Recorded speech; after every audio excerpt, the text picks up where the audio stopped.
Previously, Haruyoshi was known as the strongest exorcist ever to have existed, but his own student betrayed him because of his power. So he decided to live a normal life by hiding his powers as he was reincarnated as Saika Lamprogue. So to hide his immense power he met a girl named Amu who had the power of all elements. And Saika realized that she is the hero of this generation who would defeat the Demon King, so he decided to make her the strongest in the world in order to hide behind her powers. But as soon as demons discovered the Amu, they were after her life, and Saika went to any lengths to protect her in order to use her to hide his own overloaded powers. But for the time being, his father called Saika and his friend Amu to meet them, so Ifa assumed that they wanted to set up an engagement between those two.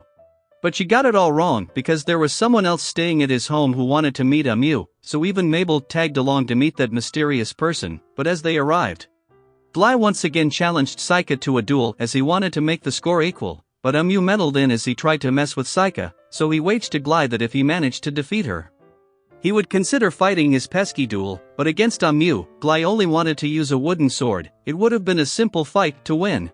But Gly played a trick to pretend to use magic to use the distraction to win, and now he was looking forward to fight Saika, but the girl who actually called all of them appeared and stopped Gly. Saika was surprised that the troublemaker actually listens to someone. Then he introduced her to them as Fiona Urdalglyph, also known as the Holy Princess, who was born of the king and the priestess. She was the one who wanted to meet Amu and Saika, to get to know them better, but as she left, 3 of the girls were angry that Saika hadn't told them about her. Then at the dinner, Fiona quickly becomes acquainted with all of them as she questions Ifa about her relationship with Saika. She was just a servant, but the way she is close to him it appears that they are into each other, but she stopped teasing them, and Blaze appears to be pleased that Saika is doing well at the academy. And even his stepmother suggests him to return home every now and then. Each of them seemed different for some reason because they seemed to care about him. Then after dinner when Saika was chilling out, Amu walks in without knocking. Saika had seen her completely naked so she was much more comfortable around him. She then asks Saika about his future plan, and for Amu, she was as all set to be an adventurer and Saika wanted to be by her side as well, as he promised to be an adventurer alongside her. It gave her butterflies in her heart. Then they goes to the town for a stroll early in the morning and Fiona ditches all her guard to have fun with them, especially Saika. Then Amu made it clear that she was jealous seeing Saika been all lovey-dovey with the princess.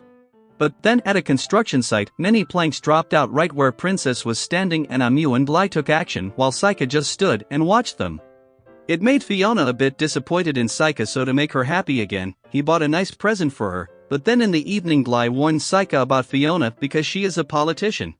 She has a future sight with which she has made her standing in the court so strong that she is even considered as a candidate for the throne. Her mother wasn't just some random priestess. Her mother was an oracle priestess who predicted about the war between Hero and the Demon King, so Gly figured it out that she wanted to meet with Amu because she's the hero. So it was his final advice to Saika not to get involved with her. So taking his advice, Saika goes AFK from the morning as Fiona was trying to get closer to Saika. There he met Amu as she was returning after being defeated by Gly. So she told him to spend some time with Fiona as she's going to leave soon, so he gets to her when she was playing the chess, so Saika helps himself to play along with her. But to make it a bit interesting, Fiona give the idea to make it more interesting. She gives the idea of making a bet to do whatever the winner says. Then as the game begins, Fiona asks Saika who holds the most power in the chess. Saika got her gesture, and from his point of view the one who controls the king, or known as the politicians, holds the real power. Saika was partly right, but she thinks the real power is in the hands of commoners, so that's her play in politics to get the power. But then Saika revealed that he knows about her future sight. Fiona knew this one as well, that Gly told him about her future sight. So she tells Saika her true goal is to help others with this powers. But it was still difficult to trust her because there were some reasons behind meeting with Amu, but she can't reveal that because it could have an impact on the future. So that's all for today as she left. But on the other side, there were quite a few strong demons that were heading to the human kingdom to take the hero's life. Their team leader named Zornum had the power to see everyone's power levels. Then it was time to get back to the academy, and Princess also accompanied them through their way, but the carriage ride always gave Saika pretty hard time. But then they were attacked by a group of bandits as they blew away the wrong carriage, so they aimed for the real one to target Fiona's carriage. But Saika was there to protect against all ranged attacks, so they had to settle for close combat, but nothing could get past Gly and his holy knights. Fiona saw this and asked Saika to take the killers alive, and later they met up with other 3 girls. They were in a carriage that went ahead of Saika's carriage. But then Fiona calls Saika to thank him, and Saika knew Fiona saw this one as well, as someone from her enemy might have hired them to assassinate her. But now it was time to part ways as they got to the capital and she had made nice friendship with them. Then, in the academy, Yuki reminded him of the approaching danger of the demons. As they made their way inside the academy to assassinate Amu, but a red mist had surrounded the area and there were 2 students around so Ganesh. He attempted to kill them but they vanished away in that mist, and it was all the same with Pislaria and Loanai. It was all a deception, but for Madriv it was different because he met Mabel. Mabel is a heavy fighter like Madriv, so he was enjoying the fight to his bones with her, but then Mabel disappeared in the mist. And everyone was gathered by the mist to a single point where Saika wanted them to be. Saika tells them that everything they had seen until now were all clones except the girl Madriv fought. So Zornum saw Saika's level and became mute seeing that, then Madriv was killed in an instant. Then Perslaria tried to kill Saika with her cursed eyes but was killed instead by the snake he summoned, so Lonnie tries to tame that snake but nothing works for him as well. Then Zornum ordered Ganesh to run away because the foe they are facing is the Demon King himself. Saika then made a tide of fire to kill them and Zornum gave up his life to send Ganesh away. But even if he did, Saika had already made a talisman to kill him, and Yuki was getting scared because this time Saika didn't even use a chant to cast a curse, which was terrifying. But then Mabel comes in thinking that someone from the association had come for assassination, so he tells her that their target was Amu. But it was already taken care of, so they were enjoying their sophomore year, and Saika had become a student representative. But a battalion of knights arrived to apprehend Amu with the charge that she killed the diplomat from the Demon Kingdom, but for the time being, Saika stopped himself, Mabel, and Ifa as they took Amu away. So the principal assured Saika that she has taken steps to ensure Amu's safety as well as to bail her out by pressuring the Imperial Court. So for the meantime she tells Saika to sit tight, but he doesn't believe in her half-baked nonsense about saving Amu. He left from there and tells Ifa and Mabel that he won't take any action for now.